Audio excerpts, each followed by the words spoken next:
அப்படி தான் ஃப்ரீயாக இருக்கும்.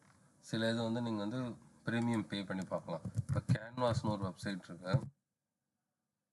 அதில் போய் பார்த்தீங்கன்னா கேன்வா இப்போ ஃப்ரீ டெம்ப்ளேட்ஸ்னு இருக்கும்.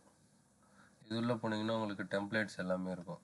அதாவது இந்த ரெஸ்யூம் வந்து என்ன மாடலில் இருக்கணும், பாருங்க இந்த மாதிரி நிறைய விஷயம் இருக்குது. இந்த மாதிரி டெம்ப்ளேட்ஸ் ரெடி பண்ணுறதெல்லாம் எப்படி நம்மளே ஓனாகவே ரெடி பண்ணலாம். கஸ்டமைஸ் இந்த டெம்ப்ளேட் பண்ணுறது சில இது ப்ரீமியம் இருக்கும், சில இது சார்ஜஸ் இருக்கும். இப்போ நம்ம இதில் என்ன பார்க்க போகிறோன்னா, இப்போ இந்த மாதிரிலாம் ரெஸ்யூம் யாராவது ரெடி பண்ணி கொடுக்குறீங்களா, பிஸ்னஸ் ப்ரப்போசல், ட்ராவலு, மீட்டிங், இந்த மாதிரி நிறைய இருக்குது. இது நம்மளே பண்ணலாம், ஈஸியாக பண்ணலாம். இது எப்படின்னா எம்எஸ் ஆஃபீஸ்னு இருக்குது இல்லையா, ஸோ அந்த எம்எஸ் ஆஃபீஸில் நீங்கள் பண்ணலாம். அதை பற்றி நம்ம வந்து டீட்டெயிலாக வந்து பார்ட்டாக நம்ம பார்ப்போம். பார்ட் 1, பார்ட் 2 அந்த மாதிரி ஒரு பார்ட்டாக இருக்கும். இதோட லிங்க் எல்லாம் இந்த டிஸ்கிரிப்ஷன் கொடுக்குறேன். இந்த வீடியோ பிடிச்சிருந்தா லைக் பண்ணுங்கள்,